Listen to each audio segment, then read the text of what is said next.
परम सत्कारयोग ਭਾਰਤ ਦੇ ਬਹੁਤ ਹੀ ਪਿਆਰੇ ਦੇਸ਼ ਵਾਸੀਓ, ਅੱਜ ਆਪ ਜੀ ਦੇ ਨਾਲ ਬਹੁਤ ਹੀ ਅਹਿਮ ਵਿਸ਼ੇ 'ਤੇ ਵੀਡੀਓ ਬਣਾਵਾਂਗਾ।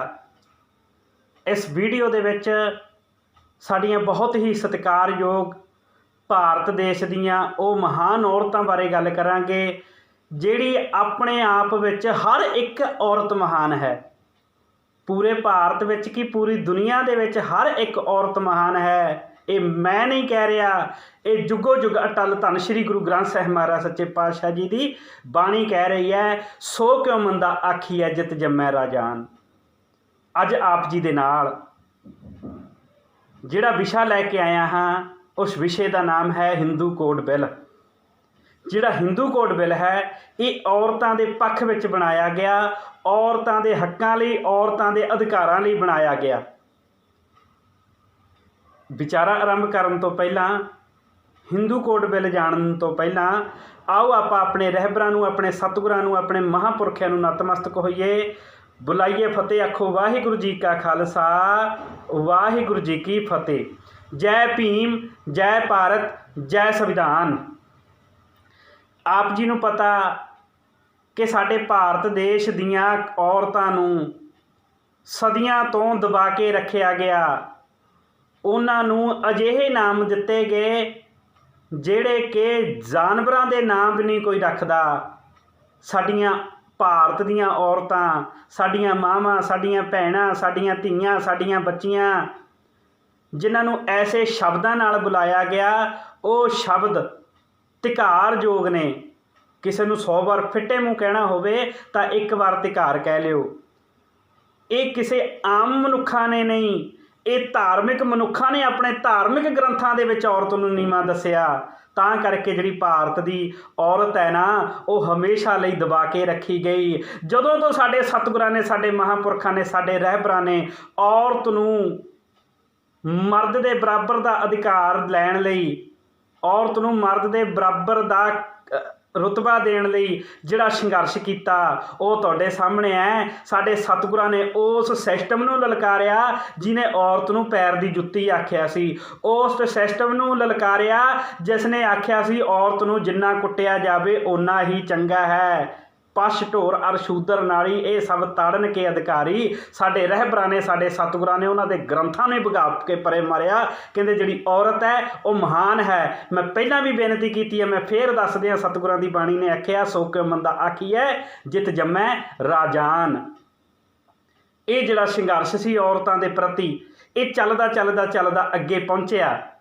ਫਿਰ ਸਾਡੇ ਮਹਾਨ ਰਹਿਬਰ ਬਾਬਾ ਸਾਹਿਬ ਡਾਕਟਰ ਭੀਮ ਰਾਓ ਅੰਬੇਦਕਰ ਸਾਹਿਬ ਜੀ, ਜਦੋਂ ਇਹਨਾਂ ਕੋਲੇ ਇਹ ਸੰਘਰਸ਼ ਪਹੁੰਚਿਆ ਤਾਂ ਬਾਬਾ ਸਾਹਿਬ ਜੀ ਨੇ ਔਰਤਾਂ ਦੇ ਸੰਘਰਸ਼ ਲਈ ਜੋ ਕੁਝ ਕੀਤਾ ਉਹ ਔਰਤਾਂ ਇੱਕ ਵਾਰੀ ਪੜ੍ਹਨਗੀਆਂ। ਮੈਂ ਦਿਲੋਂ ਕਹਿਣਾ ਕਿ ਉਹ ਡਾਕਟਰ ਅੰਬੇਦਕਰ ਨੂੰ ਆਪਣਾ ਮਸੀਹਾ ਕਹਿਣਗੀਆਂ, ਆਪਣਾ ਰੱਬ ਕਹਿਣਗੀਆਂ। ਜਦੋਂ ਤੁਸੀਂ ਭੈਣੋ ਹਿੰਦੂ ਕੋਡ ਬਿੱਲ ਪੜ੍ਹੋਗੇ, ਮੈਂ ਕਹਿੰਦਾ ਵੀ ਪੂਰੇ ਭਾਰਤ ਦੀਆਂ ਔਰਤਾਂ ਨੂੰ, ਬੱਚੀਆਂ ਨੂੰ, ਮਾਵਾਂ ਨੂੰ, ਭੈਣਾਂ ਨੂੰ, ਜਿੰਨੀਆਂ ਵੀ ਔਰਤਾਂ ਨੇ ਸਾਰਿਆਂ ਨੂੰ ਹਿੰਦੂ ਕੋਡ ਬਿੱਲ ਪੜ੍ਹਨਾ ਚਾਹੀਦਾ। ਤੁਸੀਂ YouTube 'ਤੇ ਵੀ ਵੇਖ ਸਕਦੇ ਹੋ, ਤੁਸੀਂ ਗੂਗਲ ਦੇ ਵਿੱਚ ਲਿਖ ਕੇ ਸਰਚ ਕਰਕੇ ਵੀ ਪੜ੍ਹ ਸਕਦੇ ਹੋ। ਕੀ ਸੀ ਹਿੰਦੂ ਕੋਡ ਬਿੱਲ? ਬਾਬਾ ਸਾਹਿਬ ਡਾਕਟਰ ਭੀਮ ਰਾਓ ਅੰਬੇਦਕਰ ਸਾਹਿਬ ਜੀ ਸੰਵਿਧਾਨ ਦੀ ਖਰੜਾ ਕਮੇਟੀ ਦੇ ਚੇਅਰਮੈਨ ਬਣਾਏ ਗਏ ਤਾਂ ਬਾਬਾ ਸਾਹਿਬ ਡਾਕਟਰ ਭੀਮ ਰਾਓ ਅੰਬੇਦਕਰ ਸਾਹਿਬ ਜੀ ਨੇ ਵੇਖਿਆ ਕਿ ਜਿਹੜੀ ਭਾਰਤ ਦੀ ਔਰਤ ਹੈ ਇਹਦੇ ਉੱਤੇ ਬੜਾ ਹੀ ਜ਼ੁਲਮ ਕੀਤਾ ਜਾ ਰਿਹਾ ਹੈ। ਤਾਂ ਬਾਬਾ ਸਾਹਿਬ ਨੇ 11 ਅਪ੍ਰੈਲ 1947 ਨੂੰ ਜਿਹੜੀ ਖਰੜਾ ਕਮੇਟੀ ਸੀ ਸੰਵਿਧਾਨ ਦੀ, ਉਹਦੇ ਵਿੱਚ ਇੱਕ ਬਿੱਲ ਰੱਖਿਆ। ਉਸ ਬਿੱਲ ਦਾ ਨਾਮ ਹਿੰਦੂ ਕੋਡ ਬਿੱਲ ਸੀ। ਉਸ ਬਿੱਲ ਦੇ ਵਿੱਚ ਲਿਖਿਆ ਹੋਇਆ ਸੀ ਕਿ ਜਿਹੜੀ ਔਰਤ ਹੈ, ਔਰਤ ਨੂੰ ਮਰਦ ਦੇ ਬਰਾਬਰ ਜਿਹੜੇ ਅਧਿਕਾਰ ਦੇਣੇ ਚਾਹੀਦੇ ਨੇ, ਉਹ ਇੱਕ ਲਿਸਟ ਬਣਾਈ ਹੋਈ ਸੀ ਬਾਬਾ ਸਾਹਿਬ ਨੇ। ਪਰ ਕੀ ਹੋਇਆ, ਇਹ ਜਿਹੜਾ ਹਿੰਦੂ ਕੋਡ ਬਿੱਲ ਹੈ ਇਹਨੂੰ ਮਾਨਤਾ ਨਹੀਂ ਦਿੱਤੀ ਗਈ।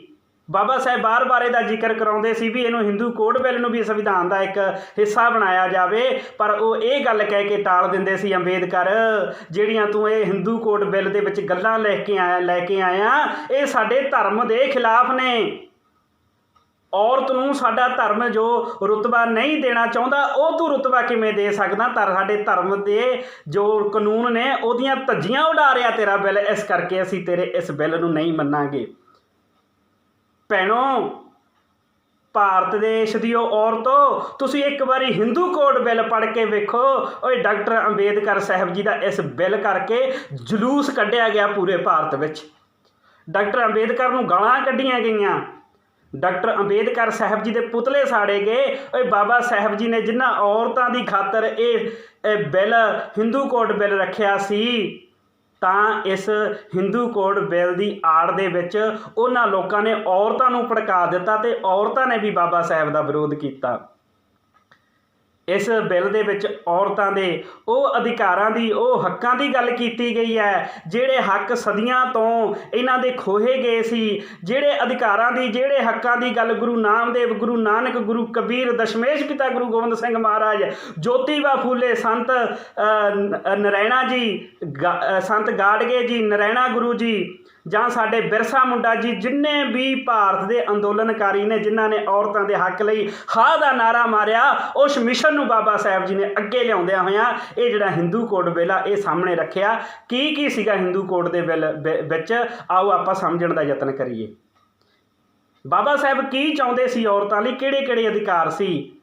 ਮੇਰੀ ਮੁਰਾਦ ਆ, ਮੇਰੀ ਬੇਨਤੀ ਹੈ ਸਾਰਿਆਂ ਨੂੰ ਕਿ ਸਾਰੇ ਹਿੰਦੂ ਕੋਡ ਬਿੱਲ ਪੜ੍ਹਿਓ। ਜਿਹੜੇ ਨਹੀਂ ਪੜ੍ਹ ਸਕਦੇ, ਮੇਰੇ ਵੀਰਾਂ ਦਾ ਫਰਜ਼ ਹੈ, ਜਿਹੜੇ ਵੀ ਇਸ ਵੀਡੀਓ ਨੂੰ ਸੁਣ ਰਹੇ ਨੇ, ਉਹ ਆਪਣੀਆਂ ਮਾਵਾਂ ਨੂੰ, ਆਪਣੀਆਂ ਭੈਣਾਂ ਨੂੰ, ਆਪਣੀਆਂ ਧੀਆਂ ਨੂੰ, ਆਪਣੀਆਂ ਬੱਚੀਆਂ ਨੂੰ ਇਹ ਵੀਡੀਓ ਜ਼ਰੂਰ ਦਿਖਾਉਣ। ਬਾਬਾ ਸਾਹਿਬ ਨੇ ਬਿੱਲ ਦੇ ਵਿੱਚ ਪਹਿਲੀ ਜਿਹੜੀ ਗੱਲ ਲਿਖੀ ਉਹ ਇਹ ਸੀ, ਕਹਿੰਦੇ ਔਰਤਾਂ ਦਾ ਮਰਦਾਂ ਦੇ ਬਰਾਬਰ ਅਧਿਕਾਰ ਚਾਹੀਦਾ। ਔਰਤ ਮਰਦ ਤੋਂ ਨੀਵੀਂ ਨਹੀਂ। ਜਿਹੜੀ ਔਰਤ ਇਸ ਸੰਸਾਰ 'ਤੇ ਤੁਹਾਨੂੰ ਜਨਮ ਦੇ ਰਹੀ ਹੈ ਉਹ ਕਿਵੇਂ ਮਾੜੀ ਹੋ ਸਕਦੀ ਹੈ? ਜਿਹਨੇ ਤੁਹਾਨੂੰ ਜੰਮਿਆ, ਪਾਲਿਆ, ਪਲੋਸਿਆ, ਐਡਾ ਵੱਡਾ ਕੀਤਾ, ਉਹ ਕਿਵੇਂ ਮਾੜੀ ਹੋ ਸਕਦੀ ਹੈ? ਤੁਹਾਡੇ ਧਰਮ ਗ੍ਰੰਥ ਗਲਤ ਹੋ ਸਕਦੇ ਨੇ। ਇਹੀ ਗੱਲਾਂ ਸਾਡੇ ਸਤਿਗੁਰਾਂ ਨੇ ਆਖੀਆਂ ਸੀ, ਇਹੀ ਗੱਲਾਂ ਸਾਡੇ ਰਹਿਬਰਾਂ ਨੇ ਆਖੀਆਂ ਸੀ, ਜੋਗੀਆਂ ਨੂੰ, ਪੰਡਤਾਂ ਨੂੰ, ਬ੍ਰਾਹਮਣਾਂ ਨੂੰ ਲਲਕਾਰ ਕੇ ਆਖਿਆ ਸੀ ਕਿ ਜਿਹੜੀ ਔਰਤ ਦੇ ਪੇਟ ਵਿੱਚੋਂ ਜਨਮ ਲੈ ਕੇ ਤੁਸੀਂ ਔਰਤ ਨੂੰ ਮਾੜਾ ਆਖਦੇ ਹੋ, ਜੇਕਰ ਉਹ ਔਰਤ ਤੁਹਾਨੂੰ ਜਨਮ ਨਾ ਦਿੰਦੀ ਤਾਂ ਤੁਸੀਂ ਅੱਜ ਇੱਥੇ ਦੁਨੀਆ 'ਤੇ ਨਹੀਂ ਹੋਣਾ ਸੀ। ਅਤੇ ਬਾਬਾ ਸਾਹਿਬ ਵੀ ਇਹੀ ਗੱਲ ਆਖਦੇ ਨੇ ਔਰ ਜ਼ੋਰ ਸ਼ੋਰ ਨਾਲ ਬੜੀ ਜ਼ਬਰਦਸਤ ਗੱਲ ਆਖ ਰਹੇ ਨੇ, ਜੇ ਔਰਤ ਨਾ ਹੁੰਦੀ ਅਸੀਂ ਸਾਰਿਆਂ ਨੇ ਨਹੀਂ ਹੋਣਾ ਸੀ। ਇਸ ਕਰਕੇ ਔਰਤ ਨੂੰ ਮਰਦ ਦੇ ਬਰਾਬਰ ਦਾ ਅਧਿਕਾਰ ਦਿੱਤਾ ਜਾਵੇ। ਇਹ ਪਹਿਲਾ ਅਧਿਕਾਰ ਸੀ, ਉਹ ਜਿਹਨੂੰ ਇਹਨਾਂ ਨੇ ਇਸ ਬਿੱਲ ਨੂੰ ਚੱਕ ਕੇ ਪਰੇ ਮਰਿਆ, ਕਹਿੰਦੇ ਅੰਬੇਡਕਰ ਲੈ ਜਾ ਇਹ ਬਿੱਲ, ਅਸੀਂ ਨਹੀਂ ਤੇਰਾ ਮਨਜ਼ੂਰ ਕਰਨਾ। ਬਾਬਾ ਸਾਹਿਬ ਡਾਕਟਰ ਭੀਮ ਰਾਓ ਅੰਬੇਦਕਰ ਸਾਹਿਬ ਆਪਣੀ ਗੱਲ 'ਤੇ ਅੜੇ ਰਹੇ। ਅਤੇ ਦੂਜਾ ਪੁਆਇੰਟ ਸੀ ਕਿ ਕਿਸੇ ਵੀ ਜਾਤੀ ਵਿੱਚ ਲੜਕਾ ਔਰ ਲੜਕੀ ਵਿਆਹ ਕਰਵਾ ਸਕਦੇ ਹਨ। ਪਹਿਲਾ ਜਿਹੜਾ ਸੀ ਵਿਧਾਨ ਬਣਾਇਆ ਹੋਇਆ ਮਨੂ ਸਿਮਰਤੀ ਦਾ, ਉਹ ਇਹ ਸੀ ਕਿ ਇੱਕ ਲੜਕਾ ਅਤੇ ਇੱਕ ਲੜਕੀ ਆਪਣੀ ਹੀ ਜਾਤ ਵਿੱਚ ਵਿਆਹ ਕਰਵਾ ਸਕਦੇ ਨੇ। ਪਰ ਬਾਬਾ ਸਾਹਿਬ ਕਹਿੰਦੇ ਨਹੀਂ, ਜੇਕਰ ਅਸੀਂ ਜਾਤਾਂ ਪਾਤਾਂ ਖਤਮ ਕਰਨੀਆਂ ਨੇ, ਜੇਕਰ ਅਸੀਂ ਛੂਆ ਛਾਤ ਭੇਦਭਾਵ ਖਤਮ ਕਰਨਾ, ਤਾਂ ਸਾਨੂੰ ਇਹ ਜਿਹੜੇ ਅੰਤਰਜਾਤੀ ਵਿਆਹ ਕਰਦੇ ਆ ਇਹ ਜਾਤਾਂ ਤੋੜ ਕੇ ਵਿਆਹ ਕਰਨੇ ਚਾਹੀਦੇ ਨੇ। ਇਸ ਜਿਹੜੇ ਪੁਆਇੰਟ ਦਾ ਵੀ ਡਾਕਟਰ ਅੰਬੇਦਕਰ ਸਾਹਿਬ ਜੀ ਦੇ ਇਸ ਜਿਹੜੇ ਪੁਆਇੰਟ ਰੱਖਿਆ ਸੀ, ਇਸ ਦਾ ਵੀ ਵਿਰੋਧ ਕੀਤਾ ਗਿਆ। ਅਤੇ ਅਗਲਾ ਜਿਹੜਾ ਪੁਆਇੰਟ ਸੀ ਉਹ ਇਹ ਸੀ, ਔਰਤ ਇੱਕ ਵਿਆਹ ਕਰਵਾ ਸਕਦੀ ਹੈ। ਪਤੀ ਦੇ ਮਰਨ ਤੋਂ ਉਪਰੰਤ, ਮਰਨ ਤੋਂ ਬਾਅਦ ਉਹ ਵਿਆਹ ਨਹੀਂ ਕਰਾ ਸਕਦੀ, ਉਹ ਵਿਧਵਾ ਰਹੇਗੀ। ਪਹਿਲਾਂ ਤਾਂ ਸਤੀ ਪ੍ਰਥਾ ਕਰ ਦਿੱਤਾ ਜਾਂਦਾ ਸੀ। ਇਹ ਤਾਂ ਜਿਹੜੇ ਅੰਗਰੇਜ਼ਾਂ ਨੇ ਕਾਨੂੰਨ ਆ ਕੇ ਬਣਾਏ, ਸਾਡੇ ਬਾਬਾ ਸਾਹਿਬ ਡਾਕਟਰ ਭੀਮ ਰਾਓ ਅੰਬੇਦਕਰ ਸਾਹਿਬ ਜੀ ਨੇ ਸਾਡੇ ਲਈ ਭਾਰਤ ਦੇ ਉੱਤੇ ਸਦਾ ਲਈ ਲਾਗੂ ਕਰ ਦਿੱਤੇ। ਅਸੀਂ ਤਾਂ ਦੇਣਾ ਨਹੀਂ ਦੇ ਸਕਦੇ। ਇਹ ਜਿਹੜਾ ਬਾਬਾ ਸਾਹਿਬ ਨੇ ਬਿੱਲ ਰੱਖਿਆ, ਕਹਿੰਦੇ ਕਿਉਂ ਨਹੀਂ ਇੱਕ ਵਿਧਵਾ ਔਰਤ ਵਿਆਹ ਕਰਾ ਸਕਦੀ? ਕਰਵਾ ਸਕਦੀ ਹੈ, ਜੇਕਰ ਉਹਦਾ ਪਤੀ ਚੜ੍ਹਾਈ ਕਰ ਜਾਵੇ, ਇਸ ਦੁਨੀਆ ਤੋਂ ਚਲੇ ਜਾਵੇ। ਉਹ ਜਦੋਂ ਵਿਆਹ ਹੁੰਦਾ, ਵਿਆਹ ਤੋਂ ਕਈਆਂ ਦੇ 1, 2, 3 ਮਹੀਨੇ ਬਾਅਦ ਜਾਂ ਸਾਲ 2 ਸਾਲ ਬਾਅਦ ਪਤੀ ਮਰ ਜਾਂਦਾ ਸੀ, ਤਾਂ ਬਾਬਾ ਸਾਹਿਬ ਕਹਿੰਦੇ ਵੀ ਉਹ ਸਾਰੀ ਉਮਰ ਵਿਧਵਾ ਕੱਟੇਗੀ। ਕਹਿੰਦੇ ਨਹੀਂ ਹੋ ਸਕਦਾ, ਉਹਨੂੰ ਵਿਆਹ ਕਰਾਉਣ ਦਾ ਅਧਿਕਾਰ ਹੈ। ਬਾਬਾ ਸਾਹਿਬ ਨੇ ਇਹ ਮੰਗ ਰੱਖੀ ਸੀ, ਪਰ ਇਹ ਵੀ ਮੰਗ ਉਹਨਾਂ ਨੇ ਖਾਰਜ ਕਰ ਦਿੱਤੀ। ਅੱਗੇ ਬਾਬਾ ਸਾਹਿਬ ਆਖਦੇ ਨੇ ਔਰਤ ਨੂੰ ਤਲਾਕ ਦੇਣ ਦਾ ਅਧਿਕਾਰ ਵੀ ਮੈਂ ਦੇਵਾਂਗਾ। ਇਹ ਦਵਾਵਾਂਗਾ ਵੀ ਔਰਤ ਤਲਾਕ ਦੇ ਸਕਦੀ ਹੈ।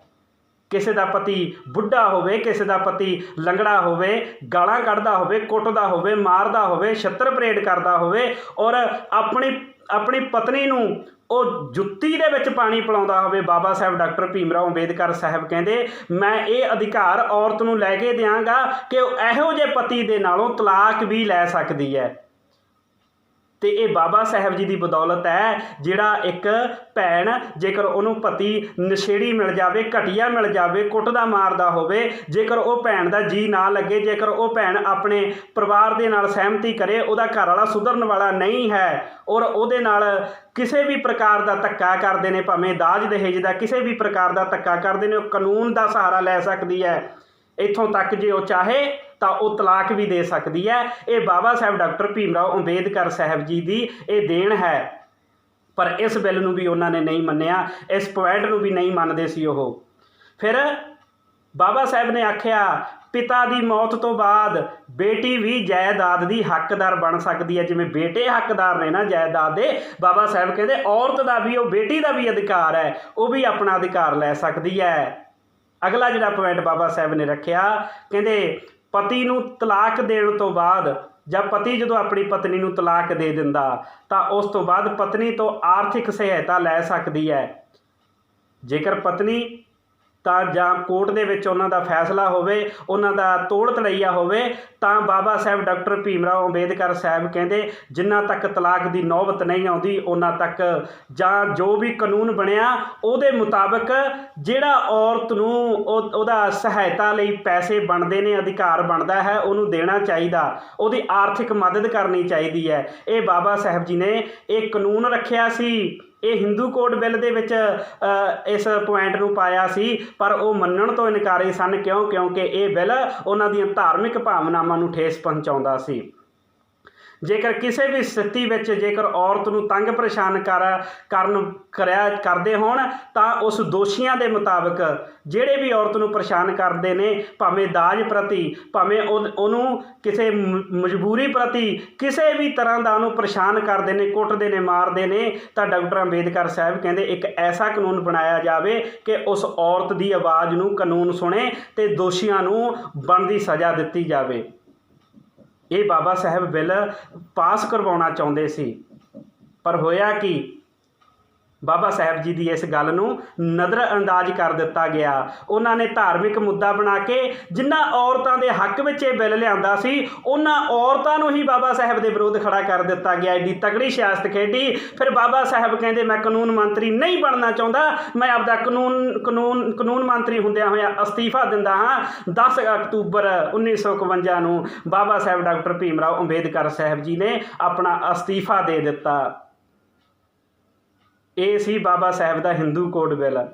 ਭੈਣੋ ਯਾਦ ਕਰੋ ਉਹ ਸਮਾਂ ਜਦੋਂ ਤੁਹਾਡੇ ਕੋਲੇ ਨੌਕਰੀਆਂ ਨਹੀਂ ਸੀ। ਯਾਦ ਕਰੋ ਉਹ ਸਮਾਂ ਤੁਹਾਨੂੰ ਘਰ ਦੇ ਵਿੱਚ ਬੰਨ੍ਹ ਕੇ ਰੱਖਿਆ ਜਾਂਦਾ ਸੀ। ਯਾਦ ਉਹ ਕਰੋ ਸਮਾਂ ਜਦੋਂ ਤੁਹਾਡੇ ਭੈੜੇ ਭੈੜੇ ਨਾਮ ਰੱਖੇ ਜਾਂਦੇ ਸੀ। ਇਹ ਸਭ ਕੁਝ ਖਤਮ ਕਰਨੇ ਵਾਲੇ, ਸਾਡੇ ਸਤਿਗੁਰਾਂ ਦੇ ਸੰਘਰਸ਼ ਨੂੰ ਅੱਗੇ ਲੈ ਕੇ ਆਉਣ ਵਾਲੇ ਬਾਬਾ ਸਾਹਿਬ ਡਾਕਟਰ ਭੀਮ ਰਾਓ ਅੰਬੇਦਕਰ ਸਾਹਿਬ ਜੀ, ਕਾਨੂੰਨੀ ਦਸਤਾਵੇਜ਼ ਬਣਾਉਣ ਵਾਲੇ ਤੁਹਾਡੇ ਮਸੀਹਾ ਨੇ।